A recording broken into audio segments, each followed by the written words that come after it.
Welcome everyone, it's Monday morning, what a weekend! This is sportsbookreview.com and it's March into Madness. We've got Donnie, we've got Max. 1, 2, 4, 7 and 9th ranked teams all got beat, Donnie. What a weekend for college basketball.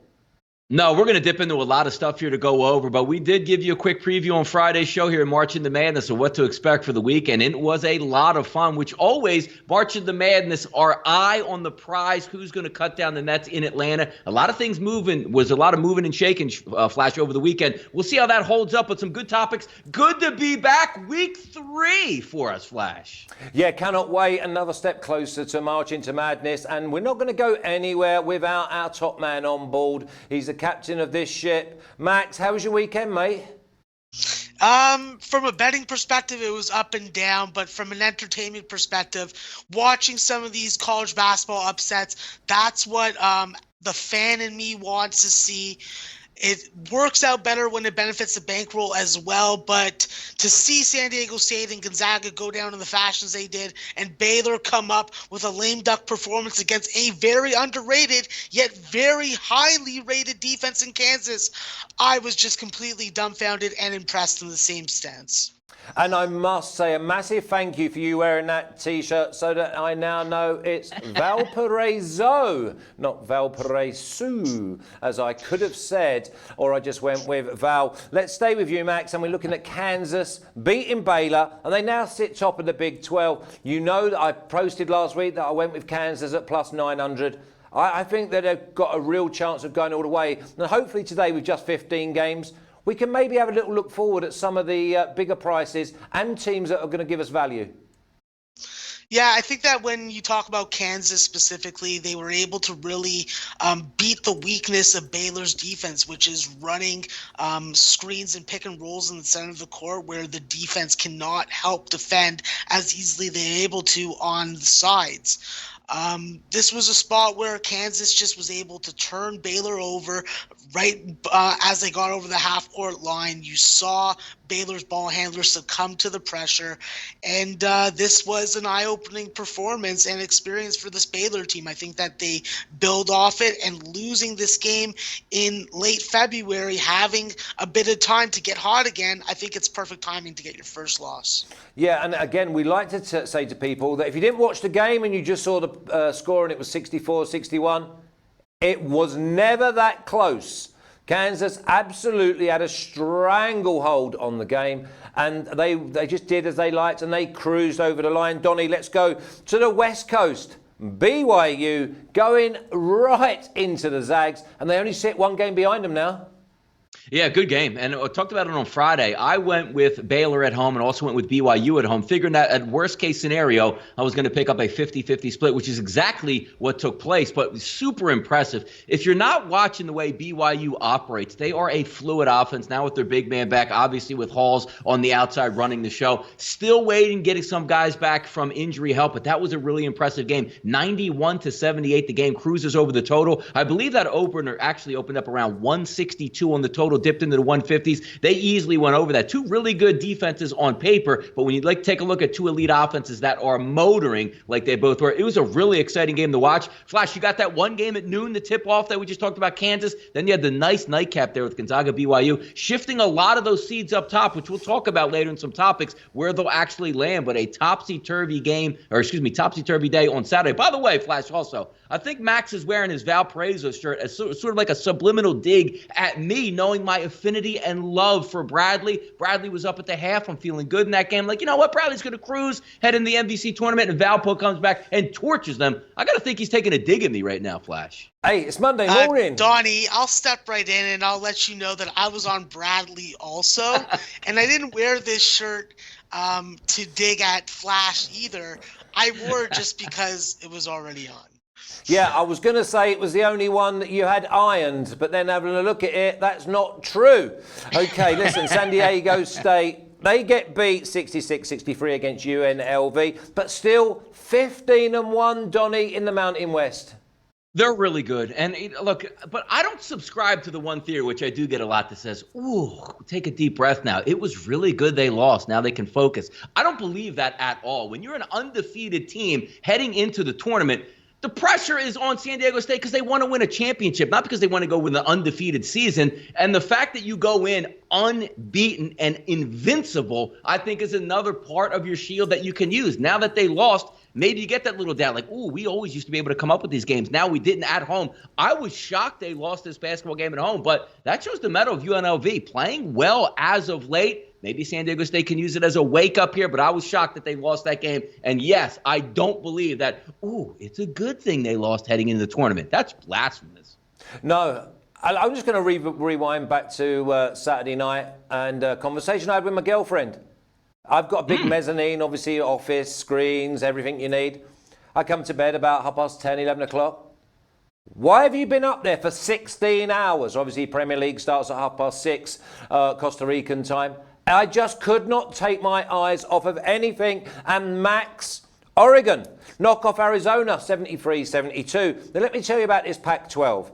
Arizona State, 10-4. Colorado, UCLA, and Oregon at 10-5 and one game behind. What a conference that is. Yeah, Flash, I'm not a big fan of the Pac-12. I'm not a big fan of betting this conference. You're not a fan because it's so competitive and it's not easy to gamble on it. No, there are teams that you can make money on. Hence, I've been making on UCLA, who covered as a 10-point dog and won outright in Colorado. There are spots and teams to win on, but from a general consensus standpoint, this is a conference with a lot of volatility. This is a lot of conference with a lot of parity this year amongst a lot of other Power 5 conferences. I think that when you look at this conference, what your name brand is going to do is going to get you into this tournament. When I look at it right now, I see Oregon. I see Arizona in this. Arizona State's on the bubble. Colorado losing to UCLA. Who knows? But what I have to say about this Pac-12 conference and what I think is going to happen, which is going to be maybe pulling a rabbit out of my hat. I could be a little asleep at this time in the morning, but I think that UCLA could go on a run in the Pac-12 tournament and could steal the bid outright themselves. Wow. Well, I'll tell you a team that Donnie I know loves, and that's Creighton, Donnie. They're going great guns, strength to strength, and you can see the confidence building. No, you can certainly see it there. And Creighton absolutely is shooting the lights out. You're taking a team at Butler that plays good defense and likes to slow the tempo down, Flash. They notch 81 points in that game. And I'm going to say it each and every time I get on here, the Big East top to bottom is just eating on each other. And that only builds up for March Madness because whoever makes it out of that tournament wins going to get a fairly high seed, as we know. But those teams that are laying in the weeds there, Flash, in that 4, 5, or 6 seeds in March Madness, they are going to be hell on wheels. And Creighton, again, one of those teams that you don't really think of. Oh, we love Seton Halls. We love the Villanovas. Marquette's a lot of fun. Creighton is lying in the weeds in that conference as a team that's devastating from the outside, runs a clean offense, and also, of course, battle-tested throughout the Big East. They're fun to watch. They're going to make some money in the tournament. They are. Well, we've got 15 games to go through for tonight. So because there's only 15, not the 23, 24, remember we had over 100 games last weekend. I'm going to spend a little bit more time on these individual games and we can really get some nuts and bolts sorted out. But before we do that, I can't have a show without mentioning LSU. Max, I'm going to come to you. LSU were forced to play up tempo from the tip-off by South Carolina. And it certainly, for me, naked eye, it suited them down to the ground. Listen, I looked at it from one way and the only way that matters to your bankroll, Flash, and that is line evaluation. When I did my line evaluation for this game, this was a terribly lined game. This was a terribly lined game. This should not have been in the 1 or pick'em range. It just shouldn't have been. So right there, you saw value with LSU from the opener, and a lot of people got a nice little piece of change in their pocket because of it. I've told you before, I do not trust the decision-making of this team late in games. I do not trust the intensity when it comes to closing out on three-point shooters, specifically freshman Trendon Watford. This is a spot where I think LSU has the potential on paper. They've shown you glimpses of it in-game when you're watching them. But in my mind, I keep on thinking about when it matters most, are they going to have what it takes to do what another team from their conference did last year in Auburn? And I'm not sure. No, you're right not to be sure because, Donnie, they love to give up fouls. I think they're like maybe the top side in their conference of giving up fouls, and it frustrates me. But what didn't frustrate me is a nice plus 100 I had on LSU. That was a big fat juicy worm for the Flashman, and also I doubled them up with Kentucky. But I left a little bit of energy behind because I didn't have the balls to go for the parlay and throw Auburn in as well. Yeah, it's good. It's going to be a good tournament shaping up here in the SEC tournament coming up. You know, Kentucky 12-2 in conference, LSU sitting at 10-4, Auburn 10-4, Florida 9-5. You also see teams like Alabama that, when are right, they can get hot and certainly make some runs in this one. But the interesting part about LSU is the same topic we're going to keep talking about is how talented they are as a starting five, but somehow just not there. And when you need to be tournament tough, when you need it, Flash, to survive and advance, because again, we're not talking about playing a game on a Monday and then taking 4 to 5 days off and then getting back on the court. The SEC tournament, you're going to have to win games back to back to back. Maybe you win 3 in a row on 3 consecutive days, and then obviously head into March Madness on a neutral court and get after it again. I don't know if they're all there, but the one thing I know we can't deny, Flash, and I know you watch them all the time, they are talented, and when they're running right, they're going to be really hard to beat. But the question is, will that mentality be there when they need to dig deep 3 straight days in the SEC tournament? Yeah, fingers crossed. Only, and Skylar Mays for me has been an absolute star, and he's carried this side. Right, let's get off my boys and get on to another one of my boys at plus 1600 last Wednesday. I pressed the button because I think they're absolutely top draw. Louisville plus 2.5 going into Florida State. First place third on the Atlantic Coast, Max. Yeah, this is a spot for Louisville where I want to know a little more about Stephen Enoch and David Nickelberry's status before I make a bet on the side. It's pretty hard for me not to get on this total and look at the over in this game. When I see Florida State, what I see from them is that this is a team that can consistently get you between 72 and 76 points. And I think that at this number tonight, Louisville is going to have to be efficient. What has happened when they have been able to score the basketball? Well, they're losing to the likes of Georgia Tech.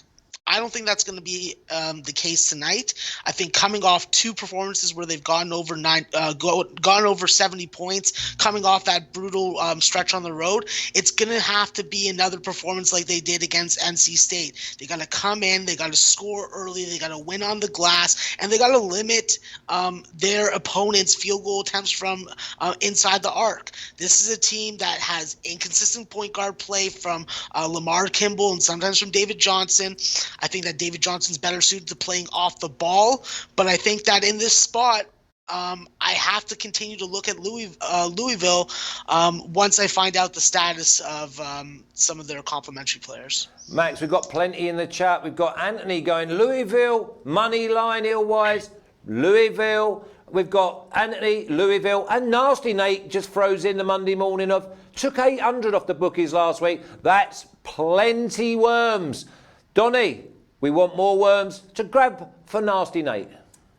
Yeah, this is going to be a good game. And sometimes you take a look at the overall scenarios. As we know, Florida State won the first matchup here, but also taking a look at Florida State plays really well at home. They're undefeated at home this year. And then if you take at Louisville, who I think overall is probably the better basketball team, but Florida State runs deep and they certainly are talented, but also can't help get off the last 2 games on the road that Louisville played, lost to Georgia Tech and Clemson. Now, it's one thing if you go on the road, lose to Duke or, a high-level opponent. 2 middling teams in the ACC that they took loss to. Florida State's going to be rested and ready for this basketball game. Now, if we take a look overall at some of the things that they do well, as I just said, Florida State, a deep team. Florida State likes to get out and use their athleticism and run some tempo where Louisville is going to slow it down. The key ingredient in this one, as we always line up, the 2 best shooting 3-point teams in conference play. Take a look at Louisville shooting 40% in league play, and then you take a look at Florida State at 39%. I think the athletic ability and the tempo is going to upset Louisville a little bit here. I lean towards Florida State, looking at those lines, 2.5 2s across the board. So obviously, 3 or more that you need to win. If a team has not lost at home, I'm not betting on them to lose at home unless, look, maybe if the Louisville line was 4.5, 5.5, I would lean towards Louisville. But you're basically just asking for a Florida State victory. I think they get it here, and I'll take Florida State at home in this basketball game. Yeah, as long as Florida State don't start too slowly, though, because obviously they have come from behind quite a few times.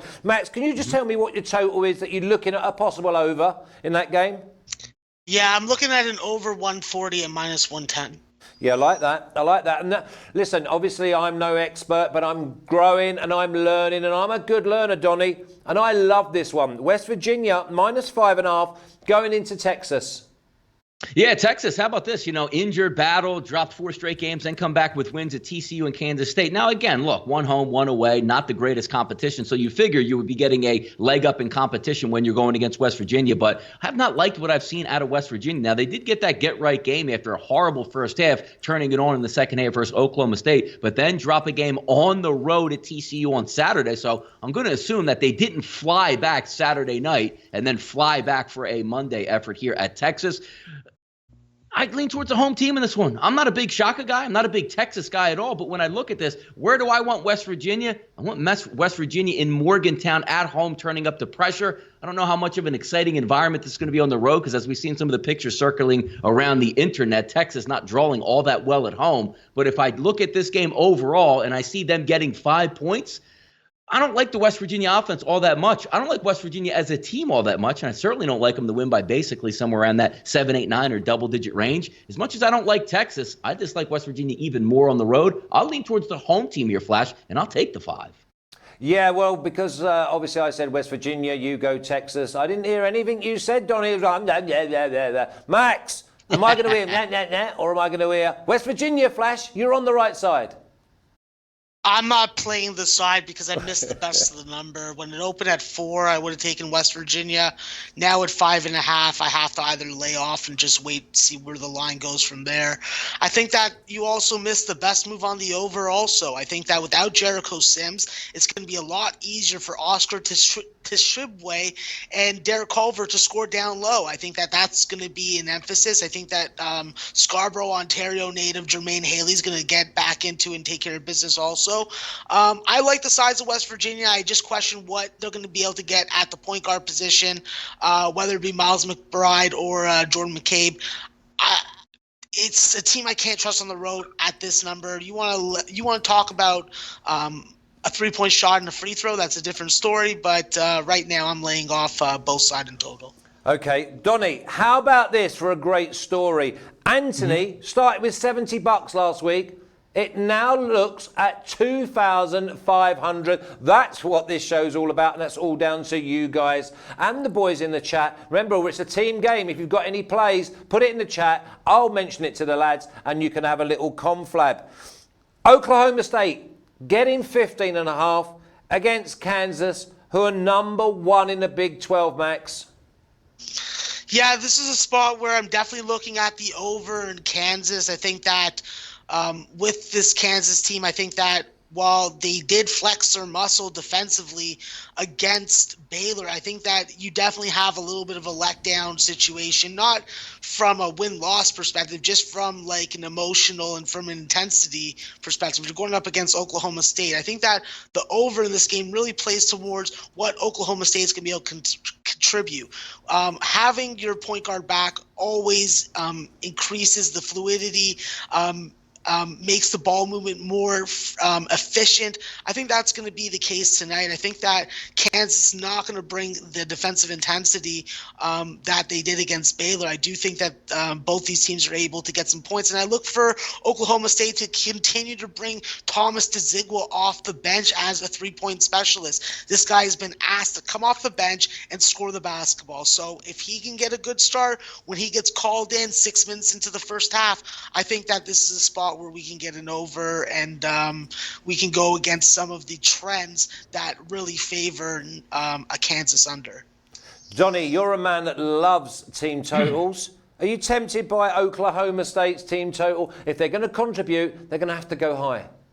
It's interesting because Kansas is a really physical team and plays really good defense and has a guy in the middle that can erase shots. In this game, probably the only way that I want to look, and sometimes you have to take a step back and say, instead of just looking at the overall statistics, you want to see the mindset of these kids because, again, this was a huge win on the road where they celebrated on a Saturday afternoon, Flash, took the flight back, got the rest up, read the papers on Sunday, how good it is. Then you got to flip back and play on Monday night, and you're not going up against a top-level opponent, per se, where you have to get up and say, oh, another top 10 team coming in here. We got to win at the Fog. Kansas is going to win this basketball game, but it's one of those where they might be looking to go out slow. So if I'm a better in this game, just looking at a situational play, I actually like the 8.5 points or getting the 8.5 points with Oklahoma State in this game. Maybe a little bit of a malaise where they turn it on late. Maybe they focus on some defense and they just didn't get into it just quite yet in the first half. This is strictly a play based on where these two teams are at, not necessarily based on overall statistics. I like Oklahoma State in the first half to hang close, sort of like they did in West Virginia, and then the bottom fell out when they realized, oh my God, we're actually not a really good road team here. But they have been playing decent as of late, except for that second half at going into West Virginia. I'll lean on them in the first half to hang around between 10 points. I think they can do it, and I'll take that side.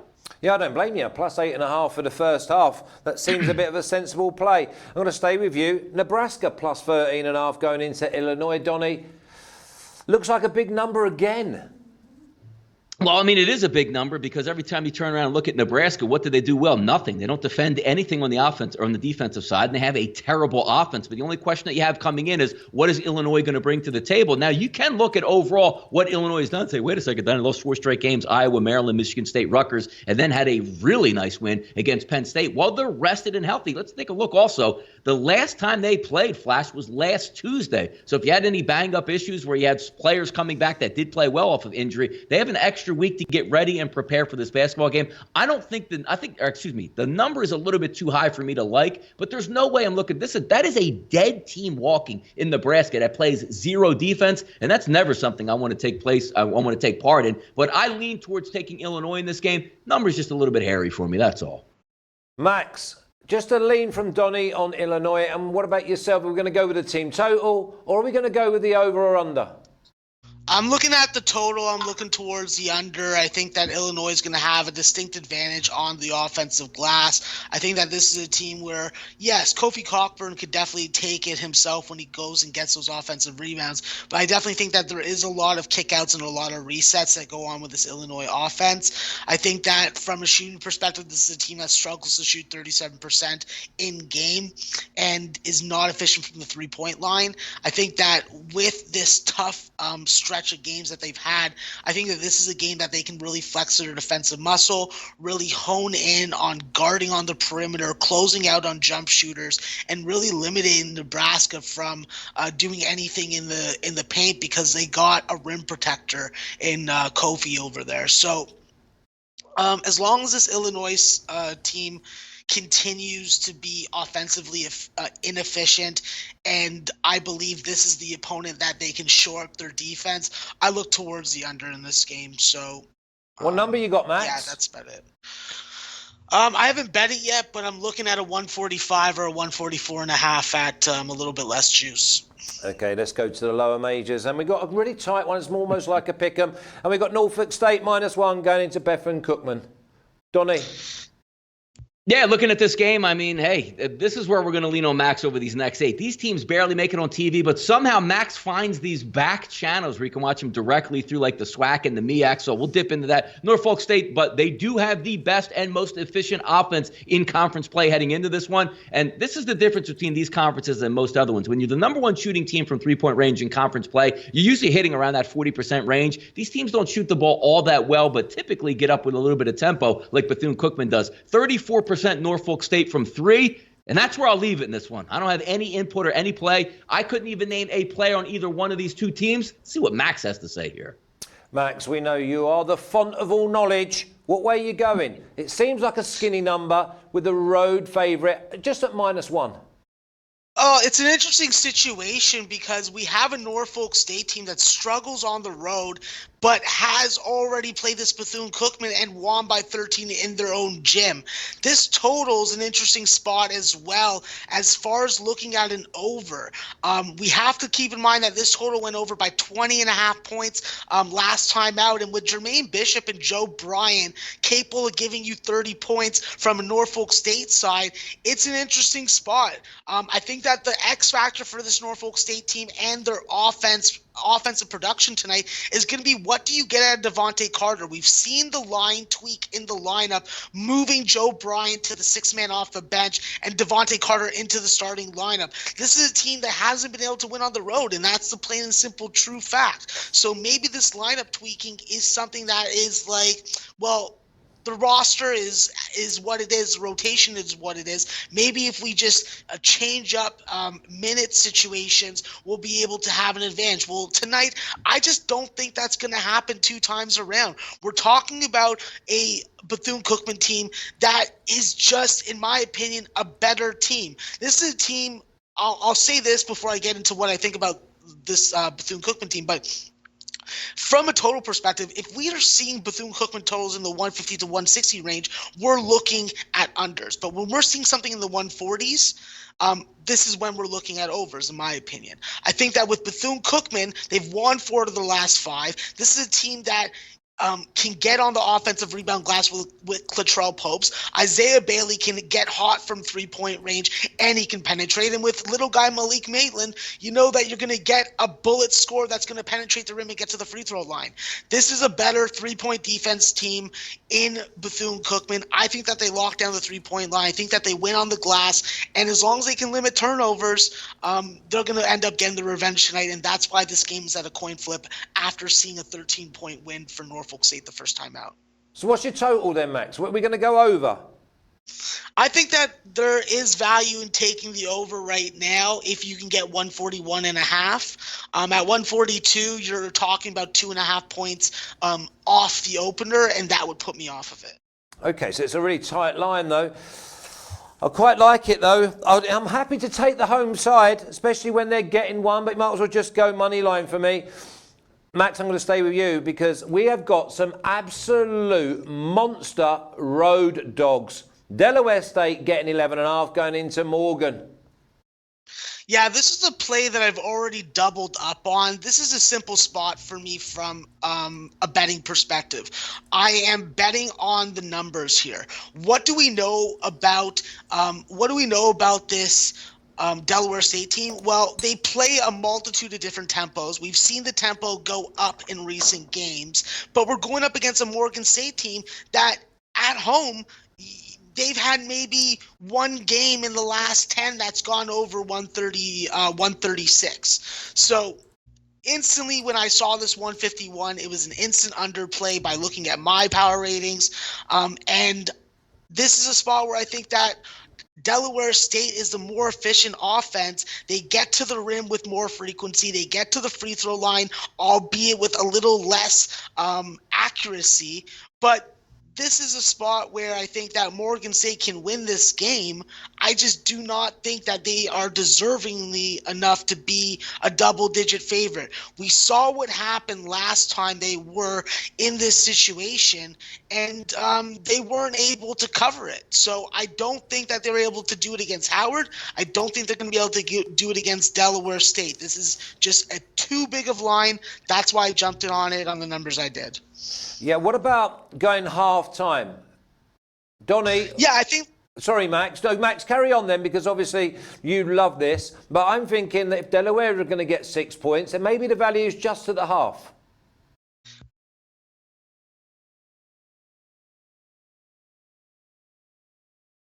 We got the nose whistle. Have you muted it? Sorry, I did mute myself. Start again. With this Morgan State team, I'll just add this quickly. They struggled to get 30 points in the first half. If you struggle to get 30, I think Delaware State can have this game a 2-point, maybe tied, maybe even ahead at the half. It's the second half that Morgan State's able to make adjustments at halftime and really propel the offense into another gear. So for the under, yes, that could be dangerous for us. But when you get a low-scoring start in an under in a 150 range, you know what's going to happen. You need 90 points to beat you in the second half. I don't think that that's going to happen tonight. So you're not against Delaware getting 6 at the half. And what is the total on the game, Max? I got 151. I'm seeing 150s and 150s and a halves across the board right now. So you'd be happy to go under the 151?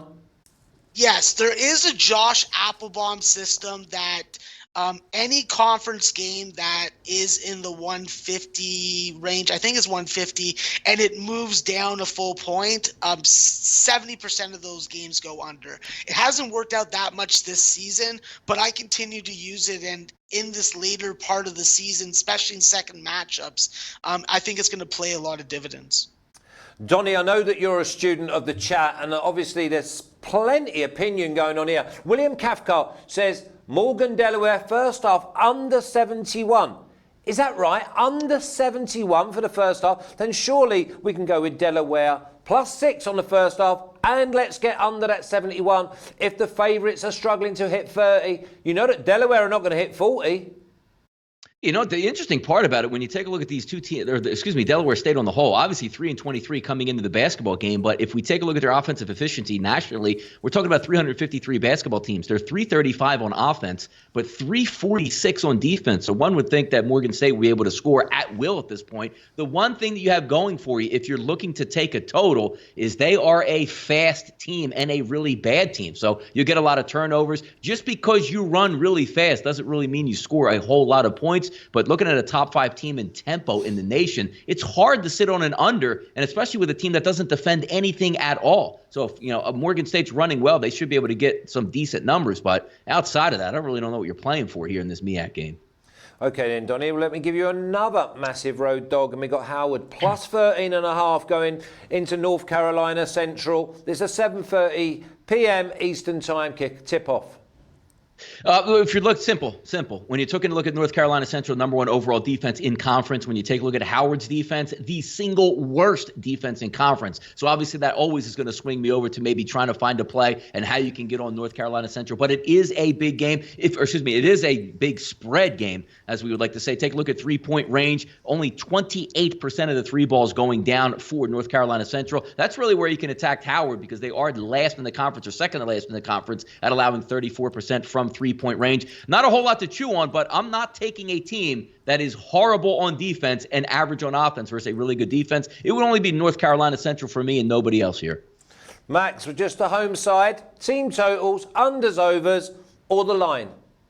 Yeah, I'm on the other side, Donnie. I'm on the +13.5 with Howard. Yes, they have not won a game in a while, but they are very good at getting within this numbers and backdoor covering these spreads. What have we seen them do? Well, 4 out of the last 5 double-digit spreads that they've been a dog in, they've been able to cover. I think that this is another game where North Carolina Central is going to win the game. I think that they can win this game by 10. But if you want to give me 13.5, that's where I see the value. I think that although North Carolina Central does have the best offense in the conference, I think that it's very hard not to get lured into the pace and tempo that Howard's going to try and push the ball and get to the rim with. I think when you have guys like Charles Williams, Nate Garvey, and Wayne Bristol Jr. who can drive but are also capable of hitting the 3, it's going to have them a little offbeat. North Carolina Central has not played this Howard team this year, and last year these two teams put up 188 points in their last matchup. I expect North Carolina Central to win this game. I expect Howard to get this game over, and I expect Howard to not lose this game by more than 13.5 points. So you take the points on Howard, and what about going over the total? What is it? Yeah, it's at 138 or 139 right now. I think that number is going to come down. And if you can get back to 137, I think that would be a lot more comfortable, specifically at that number. Okay, excellent. Well, before we go, Maryland Eastern Shore versus North Carolina AT&T. Thanks.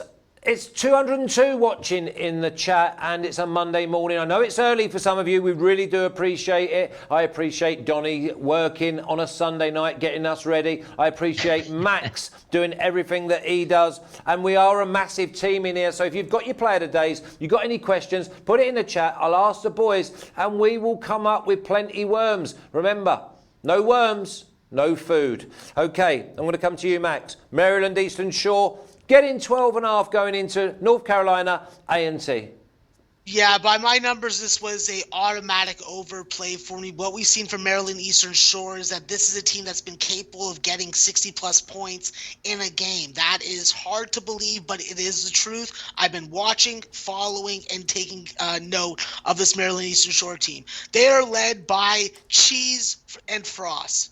AJ Cheeseman, Ahmad Frost, not fancy offensive scores, but they get on the glass, they get second chance opportunities, and they can hit a perimeter shot every now and again. I think that's going to be dividends tonight. This is a Maryland Eastern Shore team with good ball distribution. I think they're going to need that. And of course, they're going to need to hit a three-point shot. When you look at this NCAA team, this is a team that is very good to your bankroll. They're 8-2 at home, ATS.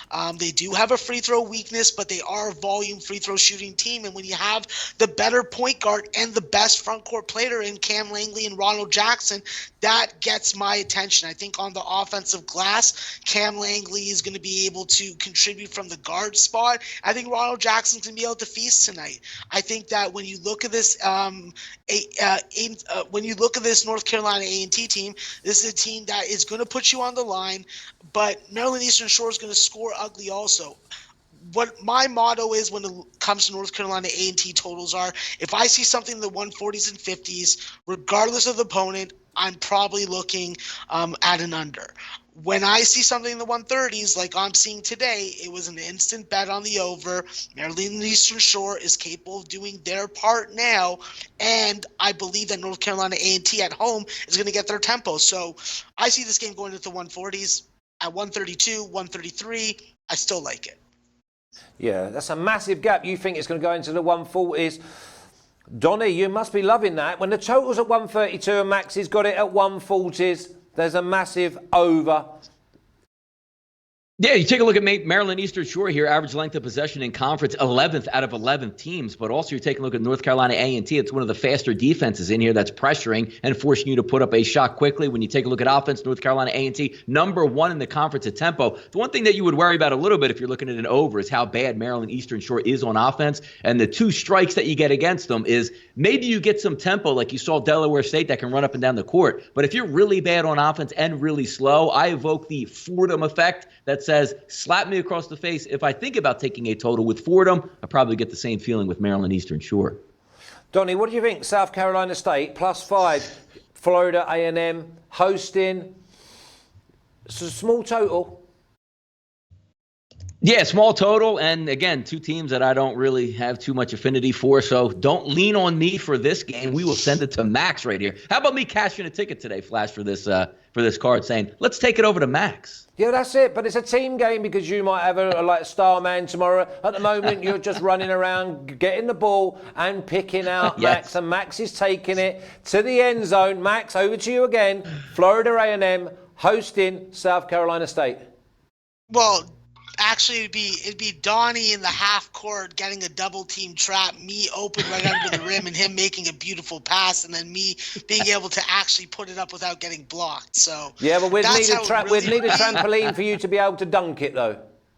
I wouldn't try to dunk it. I know my limits. I'm an energy guy. But with this Florida A&M game, it's pretty simple for me. I'm taking Florida A&M at home. This is a team that's unbeaten at home. This is a team that, when I look at Florida A&M, in the beginning of the season, it was a lot of MJ Randolph and Rod Melton Jr., but now they're getting help. They're winning on the offensive glass. They're forcing 16 turnovers at the least pretty much every game at home, and they're aggressive and they're forcing offenses to do something. They're not letting them sit in the half court, move the ball around, slow the tempo down. They're putting up points, and that starts with two guys that are now in the starting lineup. Nasir Kaur is coming off 7 out of 10 double-digit games. He's had a 29-point game. He hits the glass. He doesn't commit a lot of turnovers. He's responsible with the basketball. And then Evan Desir in the middle. Like, while he doesn't bring a lot of height, at 6'8", he's still a good rim protector. He deters a lot of shots, and he's giving you 8+ points in 7 out of the last 10 games. This is a guy that can give you offensive touches late in game. He's going to get you second chance opportunities.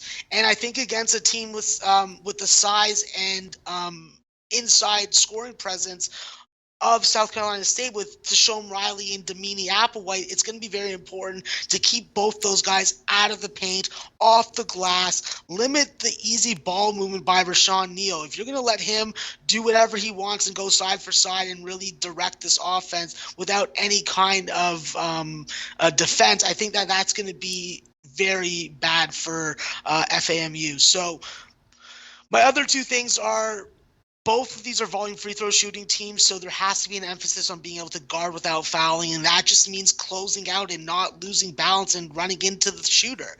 I've seen both these teams do this, but that's something that you have to expect in MEAC basketball. And as far as the three-point shot, I think that whoever can make 6 or 7 is going to end up winning this game. And the way that Florida A&M's been able to score the basketball as of late, I'll take them even as a 5-point favorite at home. So make that official, 100%. Okay, so the one word I've not heard from you is official. And could I get the 3 little letters out of of play of the day, POD? No, it's not my play of the day. Okay, I'll move on then. I'm not interested. Okay, Donnie, I'll come back to you, and then you can just say, throw it to Max. Southern, -3 going into Alabama A&M. 3 points. I quite like the road favourites.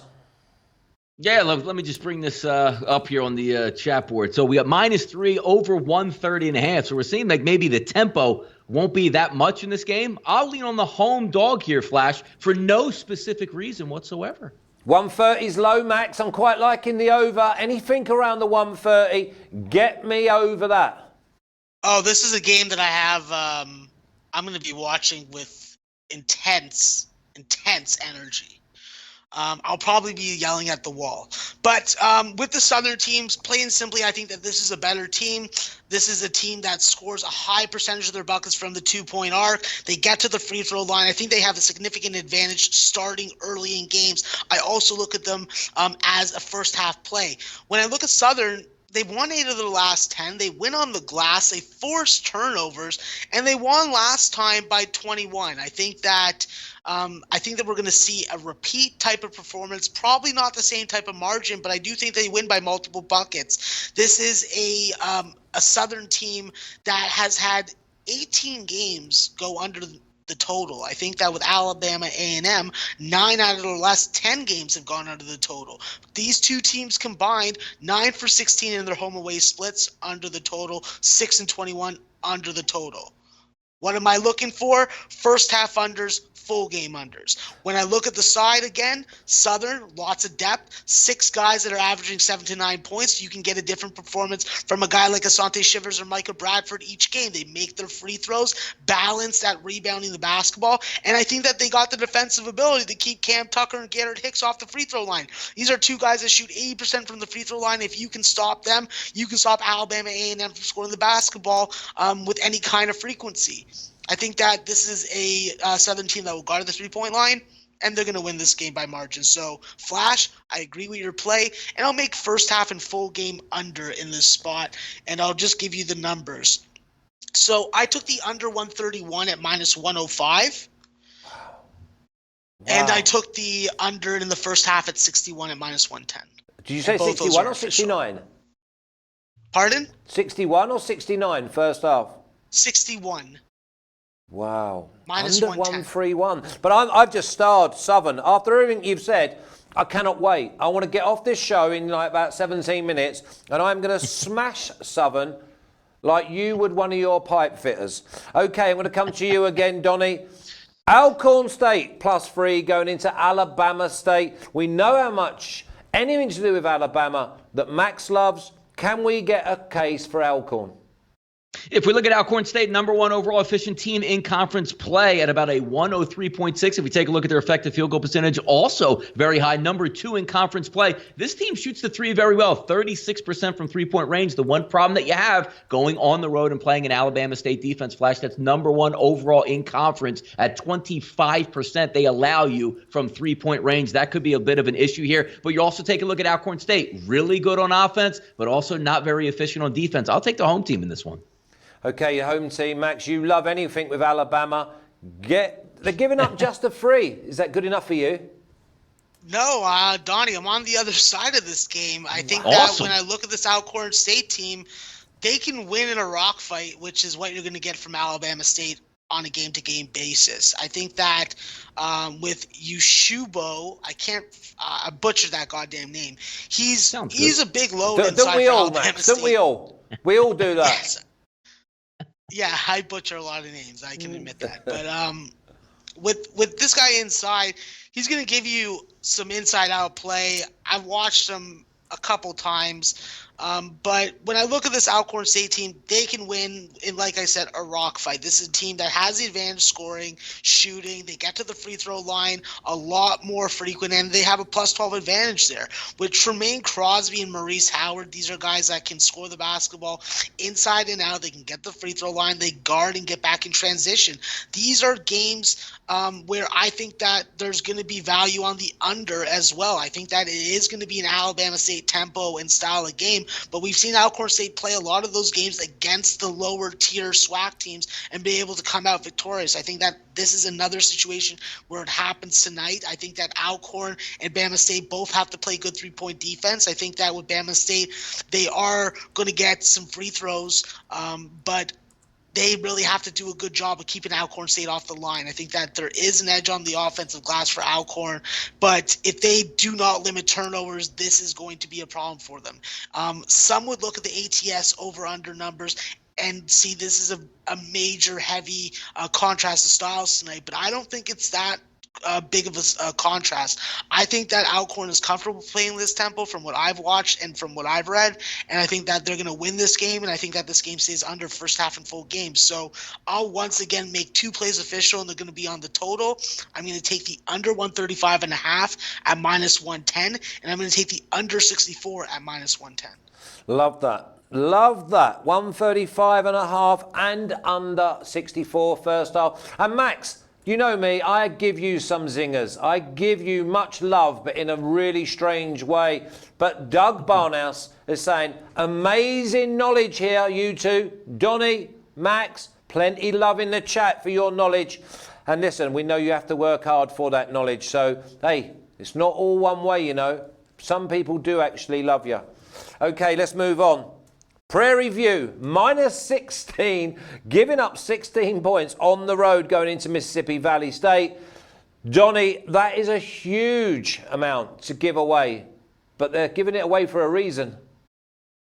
Yeah, I'm taking a look at the team. Look, you have the worst defense in conference play going up against one of the better offenses in conference play, but also you're taking a look at a team that plays with tempo, Mississippi Valley, number one in the conference at moving the basketball on offense, and then you take a look at their defense, same exact thing as well. When you have teams that like to play with tempo and you have teams that don't turn it over, this will be interesting here. So I would be leaning towards an over right off the bat, because if you're looking at Prairie View A&M's defense, number one in conference play at turning the opposing team over, but when you take a look at Mississippi Valley State, number one in the conference at not turning the basketball over, we'll get a little bit of tempo. I'll lean towards the over in this game, which is pretty high. Opened up at 154, 152s offshore. Now sitting at 154s. I think you get some tempo and get some points here. Max, we want points. We want an over. You've been doing too many unders. Yeah, I agree, Flash, but sometimes the unders are where the numbers are, and I try not to go against the numbers too much, because otherwise I have days like yesterday. But when I look at this Prairie View team, this is a big revenge spot for Mississippi State. I think that with Prairie View, you really have to worry about fouling early. You got to keep Devontae Patterson and Jared Andrews on the floor for most of this game. I think that this Prairie View team is going to get a lot of buckets on second chance opportunities, tipping offensive rebounds in the air, and either resets or going right up for second chance points. This is a team that gets to the free throw line, so they're going to score with the clock stopped. I think that Mississippi State is also capable of doing it. And when we look at Mississippi Valley State, the Delta Devils, they lost this first matchup versus Prairie View by 19 points. So I do think that we are getting a little bit of a line that is pretty much based on what happened in that last game minus home court edge, which I don't think that the Delta Devils have much of a home court edge to begin with.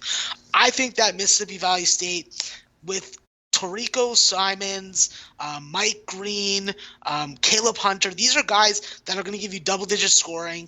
They're going to be able to get to the rim. They're going to be able to get to the free throw line. I agree with Donnie when it comes to the over in this game. I think that Mississippi Valley State is getting a little disrespected on their home floor. I think that as long as they get to the free throw line, do a good job of not turning the ball over and sharing the ball like they have the last couple games, I think that they can stay in this game just like they did against Texas Southern. I think that you have to really defend against swings of momentum by Prairie View. Prairie View is going to try and turn you over and use those momentum swings to put together 8-0 runs. You do not want to let that happen if you're the Delta Devils. I think that they can do this, and they have to do a better job on the offensive glass. It's a team that's undersized, and they will be feasted upon. So in the end, I think that this is still too many points, and I'm going to take the Delta Devils, and I'm going to get on the over as well. What is the over line?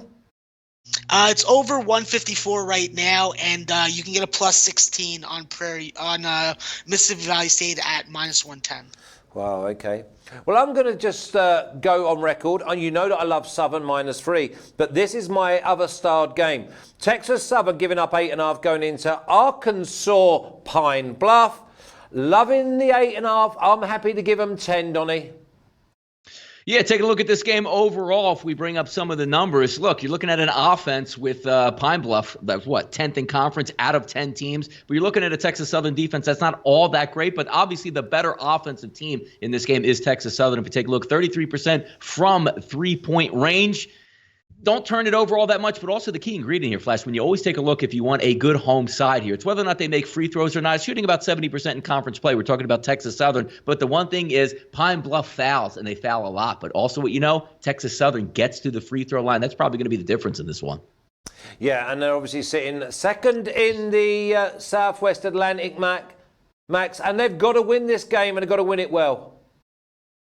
Yeah, my problem with laying the points with Texas Southern is that they've just been so bad ATS in this point range. They're coming off a almost upset loss to the Delta Devils, but the way that I got to look at this game is from an Arkansas Pine Bluff perspective. I got to look at Arkansas Pine Bluff plus 8.5 in this game. I'm not going to make it official for the show because you're feeling strongly about Texas Southern, but the way that I look at it is, this is a Texas Southern team that sometimes can get lured into their opponent's tempo and pace.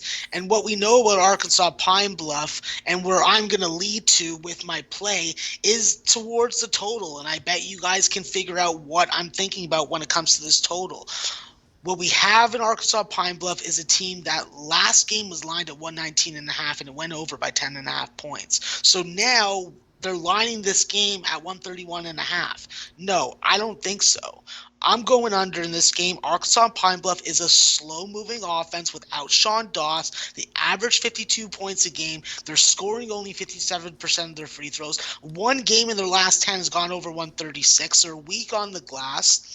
And this is a team that you can also look towards a slow start in a first half under also, because this is a team in Arkansas Pine Bluff that struggles to score 27 points. They're averaging between 23 and 26 points in first halves the whole season. Only 39 field goal attempts and only 2 3-point makes over the last 5 games.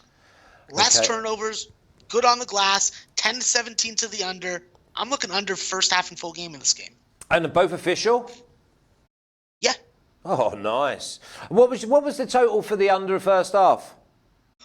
Let me pull my bet up. Sorry. It's going to be like 63? 7 for Texas Southern was 59.5 and 60. Wow. Okay, I got 59.5 at Pinnacle. Yeah. Okay, and you're going to go under on both of them. Okay, well, here's I'm just going to get my crystal ball out here because the last game is Gardner Webb versus Hampton. It's resuming. Donnie, I want to go under 71 first half total.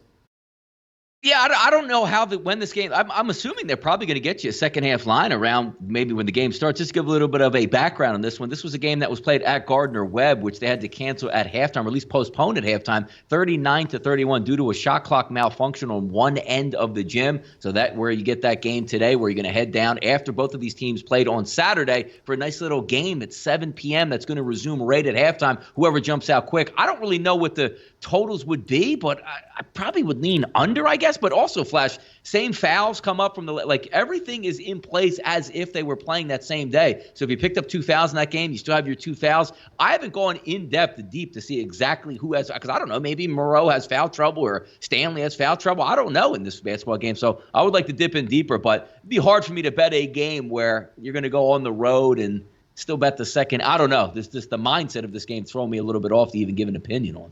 Yeah, and there's not many lines on it yet anyway, so we're going to have to wait, maybe in play, maybe half an hour before. This is a good time. Max's lines dropped, so we're going to wait for Max maybe to come back just for the last couple of minutes for his play of the day. Knowing Max, he's dropped it himself. He's slipped off. He's put his dough on the play of the day. Oh, that's it. So, okay, so Max is back now. I got 5G internet over here. Come on. What did you put your money on? Play of the day, Max? Oh, we're already jumping into the play. We still got 4 minutes. I wasn't ready for that right away. He's figuring you have 10 plays of the day, though, Max. I don't even know which my play of the day was going to be. Yes, you do. You've just put your money on it, Max. Don't give us any of that old flannel. I put money on lots of plays. Oh, the call dropped all of a sudden as you're pumping in your figures just to nick everyone else's market. We got 240 people watching. Listen, you're not an island, my lad. You've got to feed these people worms. Okay, so then listen. I'm going with a revenge spot. I'm taking a line out of our friend Revenge Game Jay's book, and I'm going with Bethune-Cookman +1 at home, getting some revenge in the sunny state of Florida.